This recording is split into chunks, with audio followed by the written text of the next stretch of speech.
Assalamualaikum warahmatullahi wabarakatuh.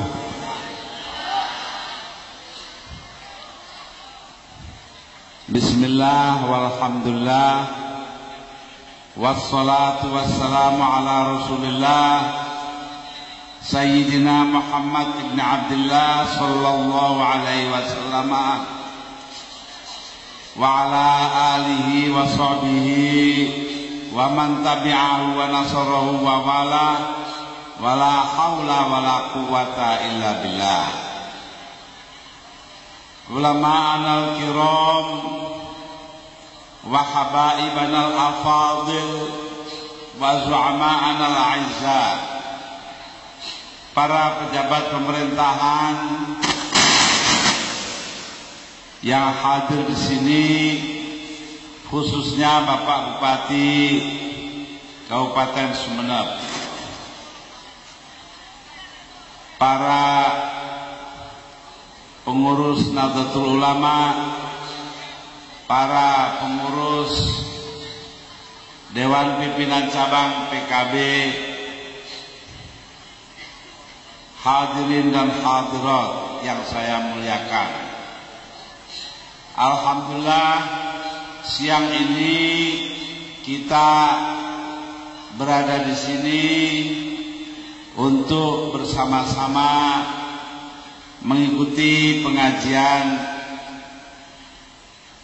yang mudah-mudahan akan memberikan syiar kepada acara Maulidin Nabi Muhammad sallallahu alaihi wasallam. Nah, para hadirin dan hadirat, saya sendiri datang jauh-jauh. Tadi pagi saya datang dari Jakarta jam 9.30. Saya berangkat dari kantor PBNU, kantor saya, lalu naik pesawat jam 11, mendarat di Surabaya kurang lebih setengah 1, kemudian istirahat sebentar, lalu naik pesawat helikopter kemari. Sumeneb ini bagi saya merupakan sebuah tempat yang harus saya datangi.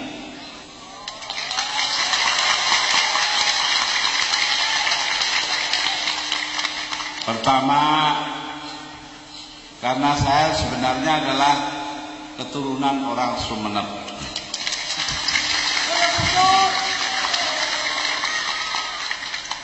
Lima ratusan tahun yang lalu ada seorang perempuan, ibunya Joko Tingkir. Saya sudah nggak tahu lagi namanya siapa. Panggilannya Kanjeng Ratu Putri. Dia dikuburkan di Asta Tengki. Nah, beliaulah nenek moyang saya, dan beliaulah yang memulai tradisi bagi bangsa kita untuk mempunyai kekuatan masyarakat di luar pemerintah. Beliau membawa Torekot Qadiriyah ke tanah Madura. Walaupun Bangkalan ini dekat dengan Surabaya, tapi Surabaya dulu cuma kampung saja. Lalu orang itu naik perahu dari Bengawan Solo. Nah, dari Bengawan Solo naik perahu, turun-turun di Sumeneb sini. Jadi pusatnya Madura dulu itu Sumeneb. Ya, karena itu sampai sekarang terkenal orang Sumeneb ini sebagai cikal bakalnya orang Madura itu berbahasa yang halus, berbudaya yang halus, dan terus terang saja lebih bersifat kota daripada orang-orang Madura yang lain.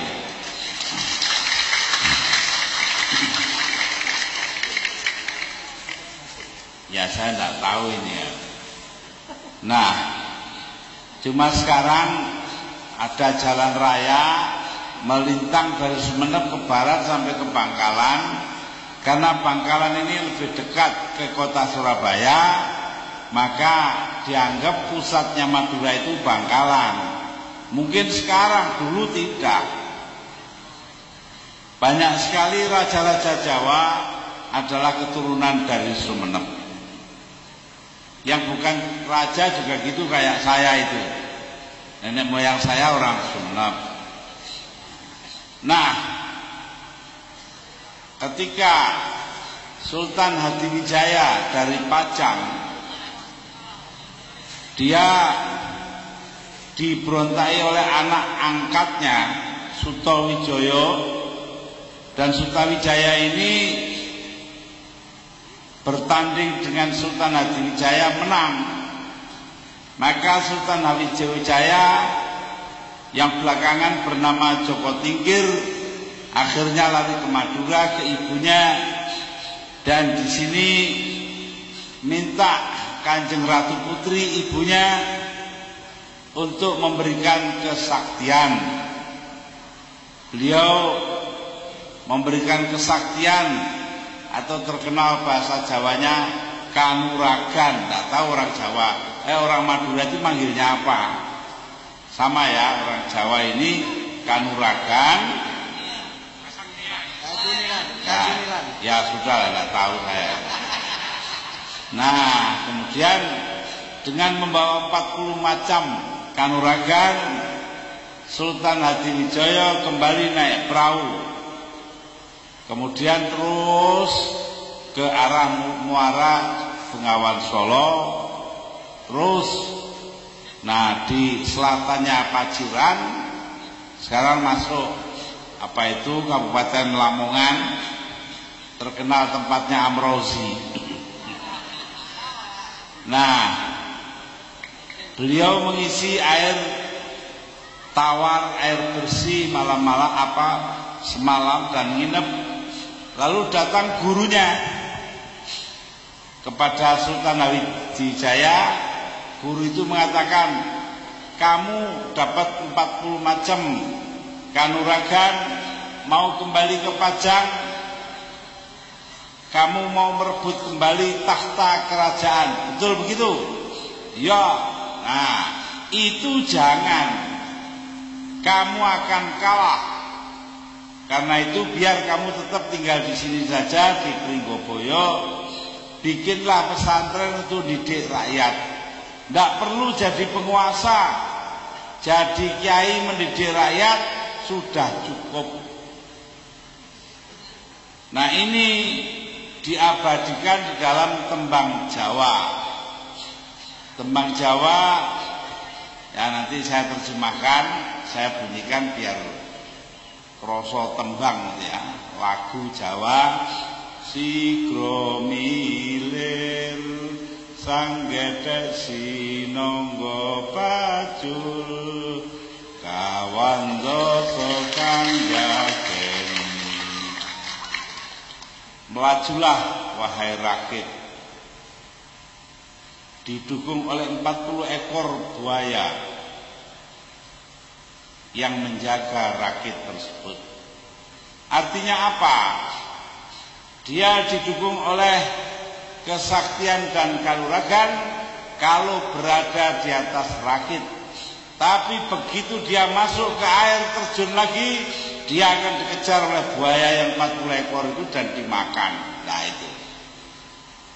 Jadi karena itu beliau tinggal di Pringgoboyo, membuat pondok pesantren dan memulai sebuah tradisi yang hanya ada di dunia Islam itu di Indonesia, yaitu tradisi LSM, Lembaga Swadaya Masyarakat.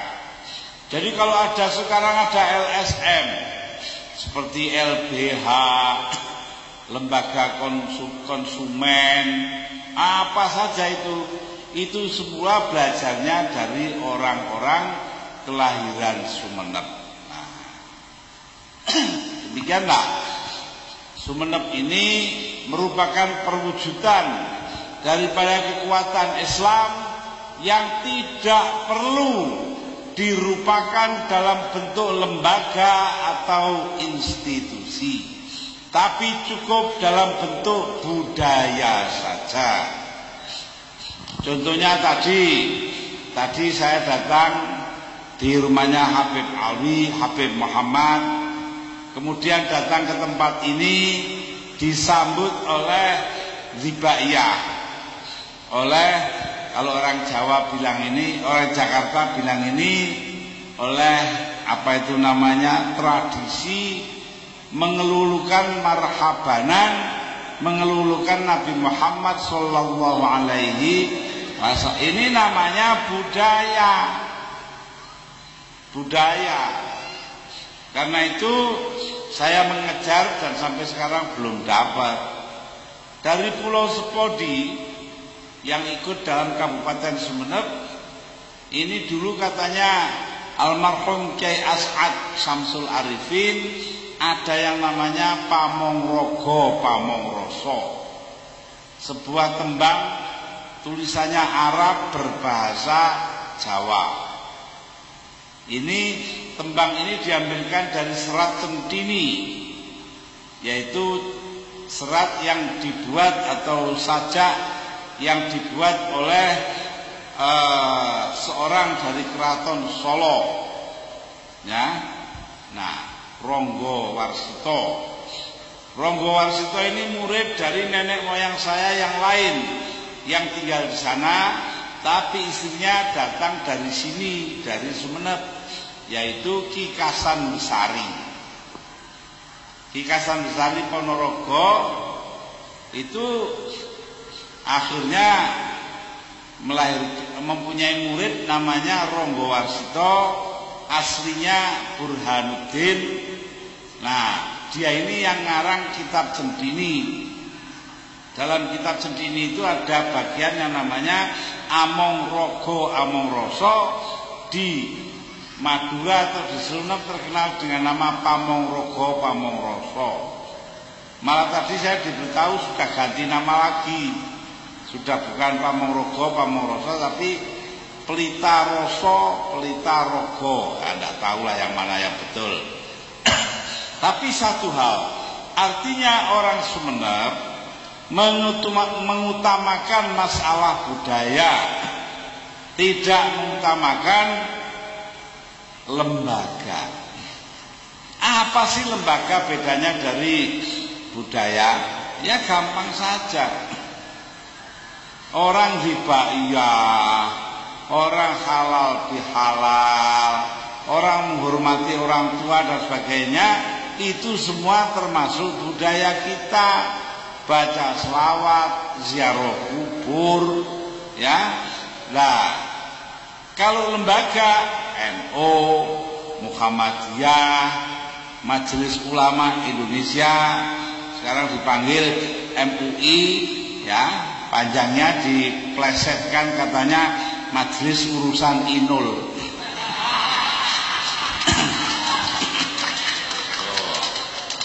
Tahu-tahu orang Sumenep tahu Inul juga. Nah, ngebor.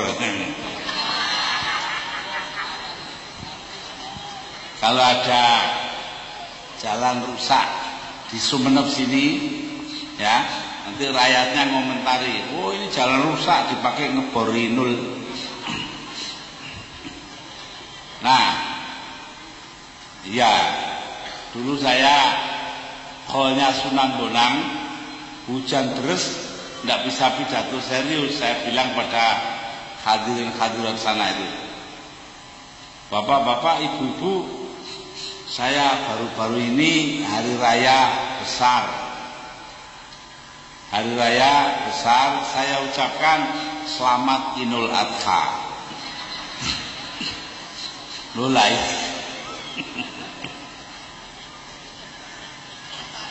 Loh lah iya katanya begitu. Bahkan saya itu makan dengan Pak Tri Sutrisno di Bali, di Ubud. Dia dengan istrinya, Pak Edi Sudrajat dengan istrinya, saya dengan istri saya makan. Saya bilang, Pak Tri, katanya sampean ganti nama. Oh enggak, saya enggak ganti nama. Lagian kalau saya ganti nama apa? Tak akan kejebak ya. Saya bilang, Tri Sutrisnul.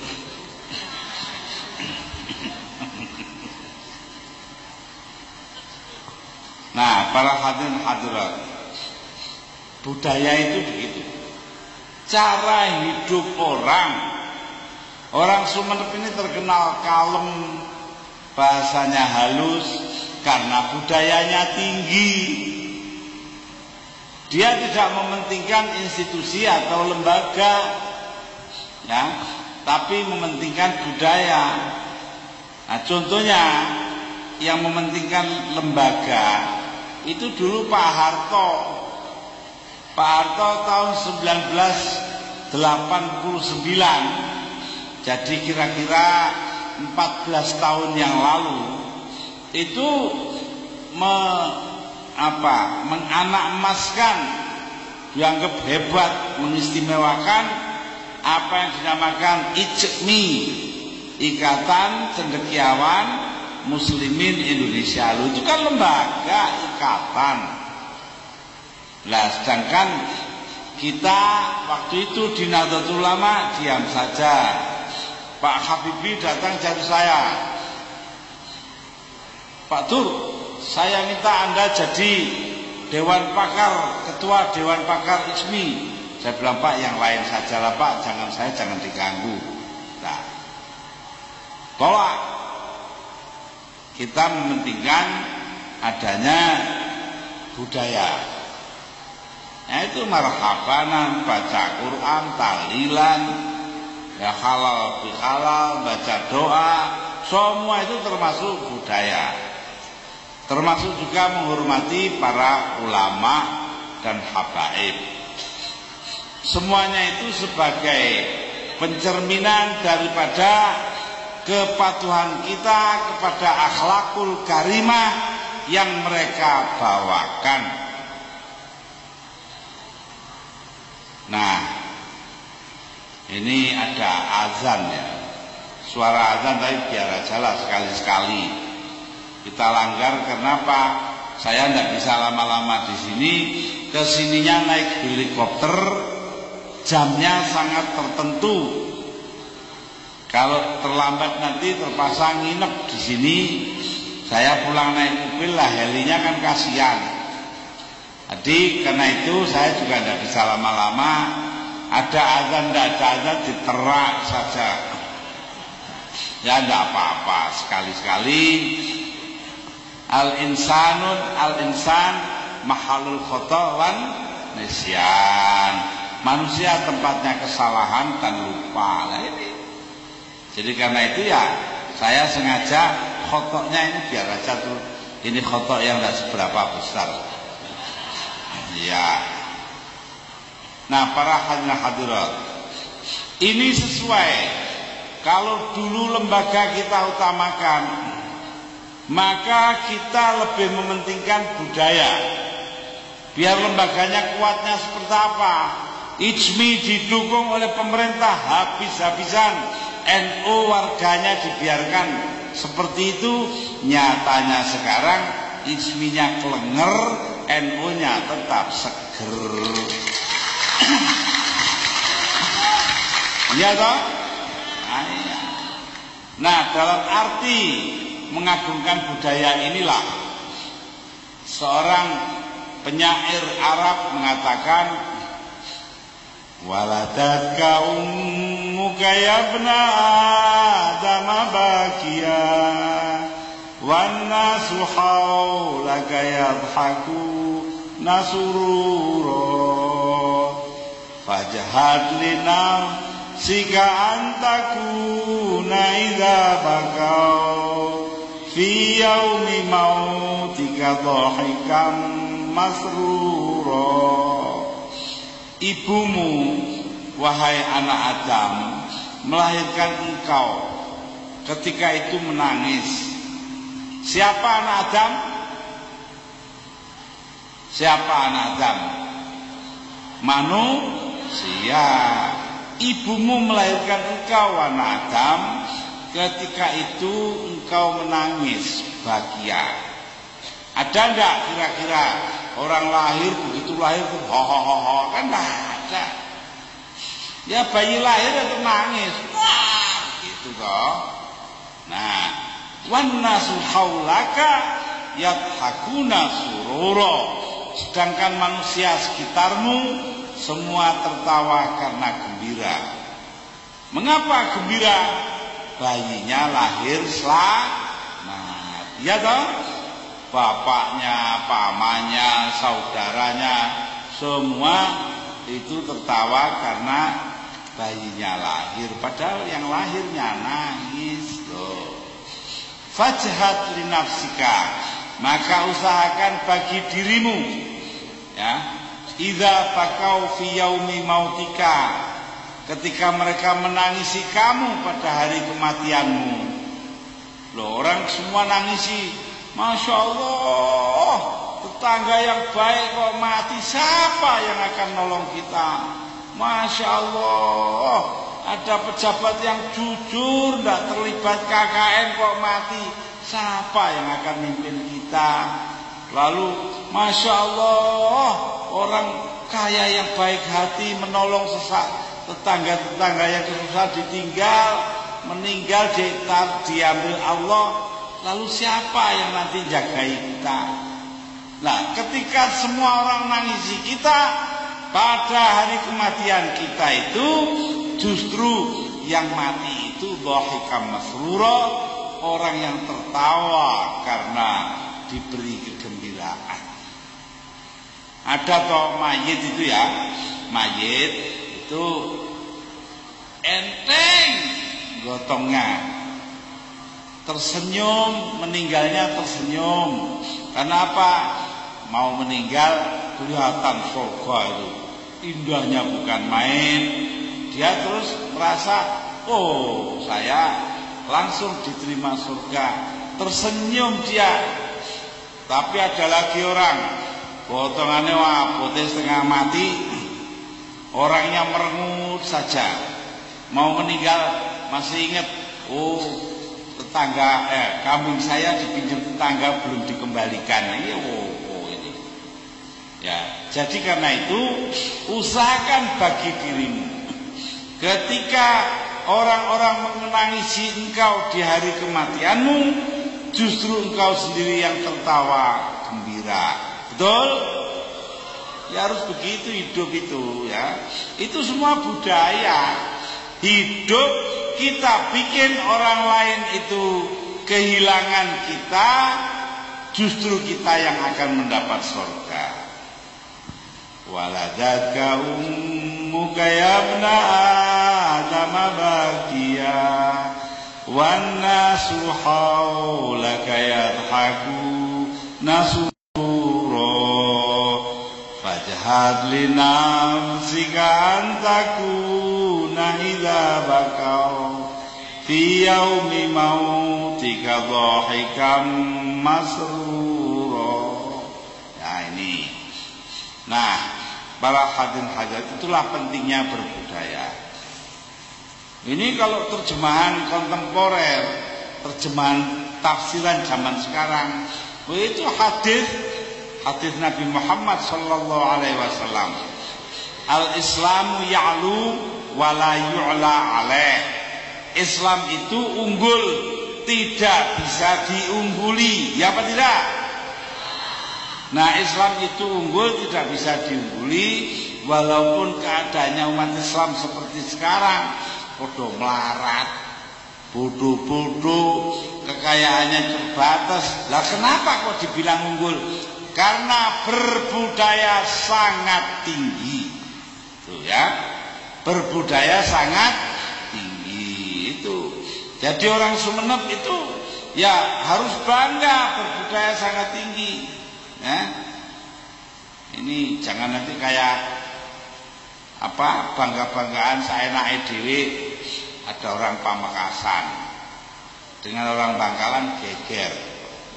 Karena kalau Bangkalan itu lo tao, lo oneng, ya enggak? Lah kalau orang Pamekasan tambah orang Sumenep itu tak tao, tak oneng, ya enggak? Oh, bareng geger wong loro katanya si Pamekasan. Mon Quran tak ada lo lamun lo kilun. Saya ada tak lamun tak kilun. Dikiranya Quran ini cara Madura.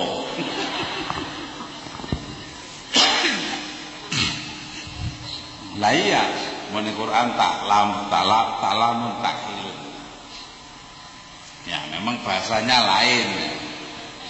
Bahkan bahasa Inggris saja kalau orang Madura itu lain. Ada orang Madura belajar di Australia, ya S1 kimia, belajar di Australia, dapat S2, habis S2, S3, jarang menggunakan bahasa Inggris karena ahli kimia biasanya rumusan-rumusan di papan tulis atau di kertas rumusan-rumusan, tidak pakai bahasa. Sampai dia dapat doktor, PhD, S3. Nah setelah selesai cum laude hebat, dia ngurus mau pulang ngurus tiket ke pegawai universitas. Ditanya oleh pegawai universitas di Australia bahasa Inggris ya, when you go back to your country, kapan kamu kembali ke negara kamu? Dasar orang Madura jawabnya, montak mande ya Tuesday. Nah, pakai mon nih.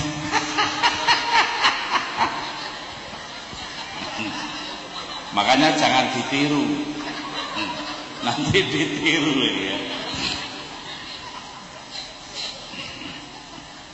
Nah, para hadirin hadirat, al-Islam ya'lu wa la yu'la alaih. Islam itu unggul dan tidak bisa diungguli orang lain. Mengapa? Karena berbudaya sangat tinggi. Pernah dicoba kita diinjek-injek, ditindas oleh Orde Baru. Diapakan saja perlunya supaya kita patah, tapi kita tidak patah. Kita tetap sabar, akhirnya kita diberi kemenangan oleh Allah Subhanahu wa Ta'ala. Ini pentingnya budaya. Ini juga yang saya praktekkan, saya laksanakan, saya terapkan.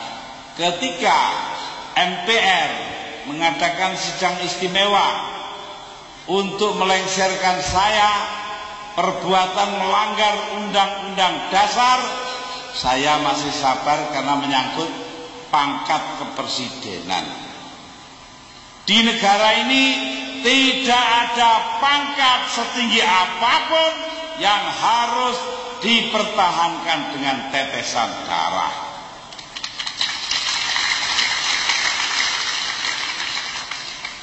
Di Indonesia yang ada adalah pemilu, bukan tetesan darah. Karena itu saya lengser, nurut saja timbangane geger. Ya. Kenapa? Karena saya yakin dalam pemilihan umum 2004 nanti saya akan menang kembali.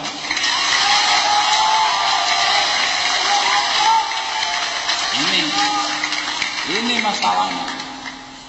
Ya. Jadi ini orang berbudaya. Lah mereka yang melengsarkan saya itu tidak berbudaya. Oh, masalah hukum kok diselesaikan dengan cara politik. Itu artinya kesasar melanggar undang-undang dasar. Lah orang melanggar undang-undang dasar itu tidak berbudaya. Kan gampang kok. Masa begini saja rakyat desa ngerti yuk. Pemerintah pusat dan DPR-nya tidak paham. Kenapa? DPR sudah sibuk ngurusi diri sendiri, numpuk kekayaan. Sekarang menjadi apa? DPR RI sekarang menjadi apa namanya itu? Tempat jualan mobil itu, showroom termahal di dunia. Mahkamah Agungnya jadi pengecut. Ayo wis ngono iki piye maneh. Ya. Karena itu para hadirin dan hadirat, kita tidak perlu takut menghadapi masa depan. Kita punya budaya yang tinggi dan akan memenangkan pertandingan lawan siapapun. Baik. Nah ini, jadi hikmah yang kita ambil dari peristiwa Maulidin Nabi Muhammadin Sallallahu Alaihi Wasallam tahun ini, kita ngambil apa? Ngambil hikmah dalam bentuk satu hal, yaitu kita meneguhkan kembali kesabaran kita. Ini loh, di Quran itu begitu banyak tentang kesabaran. Coba ayat yang tiap hari sampean baca itu. Bismillahirrahmanirrahim. Wal asri innal insana lafi khusrin illal ladzina amanu wa amilus solihati wa tawassaw bil haqqi wa tawassaw bis sabr. Jadi demi masa sesungguhnya manusia selalu berada dalam kerugian kecuali mereka yang beriman, mereka yang beramal soleh, mereka yang mempertahankan kebenaran, dan mereka yang menerapkan kesabaran. Loh ini ya, fasbiru ala ma atakum, bersabarlah atas apa yang kau derita. Oh, banyak betul lah soal sabar ini ya. Jadi soalnya Pak Sabar ini. Iya. Ya. Nah, jadi ini karena itu kita tidak perlu takut, tidak perlu keras-keras. Yang penting kembangkan budaya kesabaran sebagai bagian dari hikmah Maulidin Nabi Muhammadin Sallallahu Alaihi Wasallam tahun ini ya. Begitulah yang saya rasa penting sekali untuk Anda ketahui. Al-Quranul Karim mengatakan, apa katanya Al-Quranul Karim?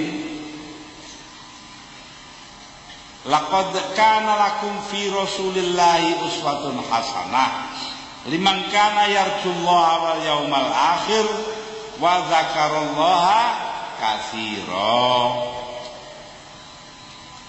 Benar-benar telah ada dalam diri Rasulullah Sallallahu Alaihi Wasallam keteladanan yang sempurna.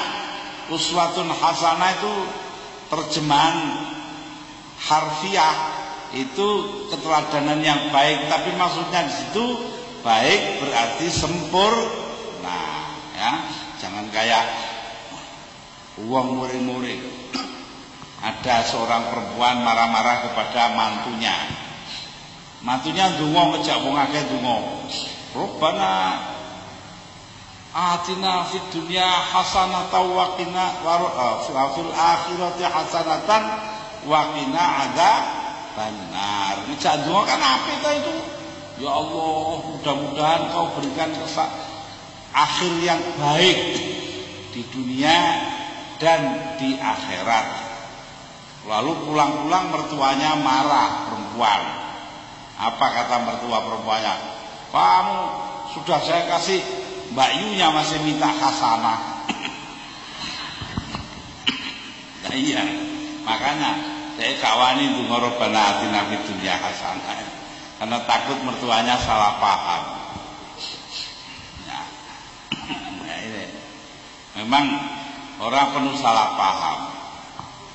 Ada cerita seorang kiai ngajari santrinya, ila fi Quraisyin ila fihim rihlatash syita'i was-shaif. Muridnya bilang, ila fi Quraisyin ila fihim rihlatash syita'i was-shaifi. Nah, karena tulisannya ada kasrohnya shaifi, tapi sebetulnya dibaca waqaf. Lawan santri tidak ngerti, yang ngerti kiainya ya. Rihlatash syita'i was-shaif, rihlatash syita'i was-shaifi. Masih gitu terus. Rihlatash syita'i was-shaif kata kiainya. Santrinya rihlatash syita'i was-shaifi. Akhirnya kiainya marah. Ayo baca sekali lagi. Enggak baca. Rihlatash syita'i was-shaif, persis was-shaif. mulutnya dipegang oleh kiainya ya. Oh, ya, wasoif ya, wasoif dilepas, fi. Masih ada simpenannya. Nah, itu. Tapi di Sumenep tidak ada gitu. Mungkin ada yang keliru di Sumenep ya. Boleh kirim surat sama saya ya. Di Sumenep ada yang baca Riyatas Sitai Waswaifi. Para hadirin hadirat. Nah, contoh yang sempurna telah ada dalam diri Rasulullah, utusan kita Nabi Muhammad Sallallahu Alaihi Wasallam. Untuk siapa contoh itu? Liman kana yarjullah, bagi orang yang mengharapkan ridho Allah. Ridho Allah, makanya ada hadis ridho Allah fi ridhal walidain. Ridhonya Allah ada dalam diri ridhonya orang tua, kedua orang tua. Makanya kita tidak boleh mukul orang tua, apalagi mukul, menghardik, membentak aja tidak boleh. Wala tanharhuma, katanya Quran. Jangan kau bentak, jangan disentak wong tua luru itu. Loh, Pak, ya. Nah ini, maka kita yarjullah yang mengharapkan ridho Allah, wal yaumal akhir, dan mengharapkan ridho hari akhirat kelak. Nah itu yaumal akhir, hari akhirat kelak. Nah, apa keuntungan dalam hari akhirat kelak? Kebahagiaannya namanya surga ya. Kita mengharapkan ridho Allah, dan dengan demikian kita akan masuk surga. Tapi katanya ayat itu wa dzakarallaha katsira, dan mengingat sebagian besar kekuasaan Allah Subhanahu wa ta'ala. Nah ini zakaro ya, kekuasaan ini juga bisa dibilang melakukannya dengan zikir. Zikir itu ada dua macam, zikir lafzi dan zikir fi'li. Zikir dengan ucapan Allah Allah Allah Allah Allah Allah begitu, subhanallah subhanallah subhanallah subhanallah ya, alhamdulillah alhamdulillah alhamdulillah. Nah itu namanya zikir lafzi, zikir dengan ucapan. Tapi ada lagi zikir fi'li, zikir dengan perbuatan. Seluruh hidupnya melihat kepada kekuasaan Allah, dan dengan begitu dia mengingat-ingat senantiasa perbuatannya agar sesuai dengan kekuasaan Allah itu. Oh iya Pak, tempat saya begitu. Alah, wong Sumenep senengane nebang wit no. Senang nebang kayu sampai habis hutannya sini. Nah padahal air sungai itu masuk laut, dipanaskan oleh matahari, jadi apa? Jadi uap air, ya apa tidak? Nah uap air didorong oleh angin ke atas gunung, di sana didinginkan, setelah dingin jadi hujan ya. Nah setelah hujan sebagian masuk kali ke laut, begitu seterusnya. Tapi sebagian lagi dihisap atau diserap oleh bumi, disimpan jadi sumur, jadi mata air dan sebagainya.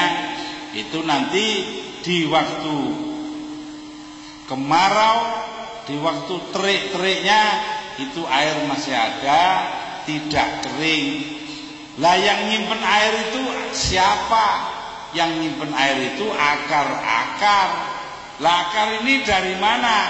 Akar ada kalau pohon ada. Lah kalau pohonnya ditebang, akarnya mati, tidak ada yang menyerap air. Akhirnya ya kayak sekarang, kalau ada hujan lalu banjir Belanda, banjir mana-mana.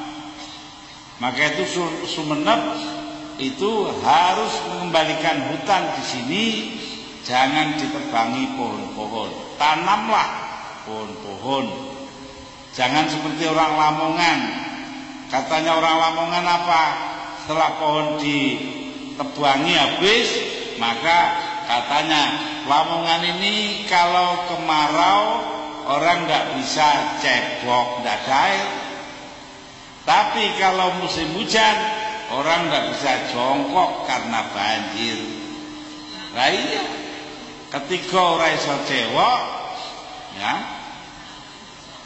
ketika ora iso cewek, rendeng ora iso ndodok. Nah itu Lamongan. Ya karena itu haruslah orang Sumenep memelihara pohon dengan sebaik-baiknya. Sanggup? Sanggup ya. Nanti teriaknya saja sanggup, tidak dikerjakan. Pancet pian wong Sumenep ini. Ada. Karena itu saya harapkan warga Sumenep menyadari hal ini, betul-betul zikir, ingat akan kekuasaan Allah dengan cara kita tidak menebang pohon, zikir fi'li, memelihara air agar supaya tetap ada, melalui cara-cara penanaman pohon kembali dan tidak menebang sembarangan. Betul ya? Dah. Hikmah kedua yang patut diambil adalah tugas kita mengikuti Nabi Muhammad sallallahu alaihi wasallam. Apa tugas beliau?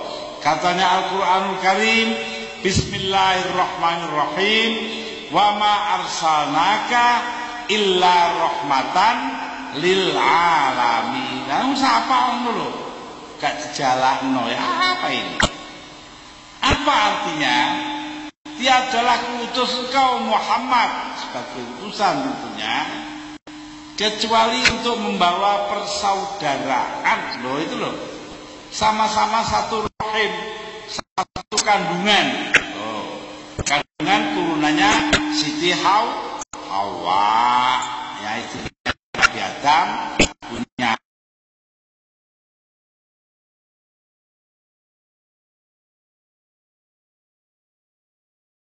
anak, dua anaknya seperti begini ini banyaknya di mana-mana ya.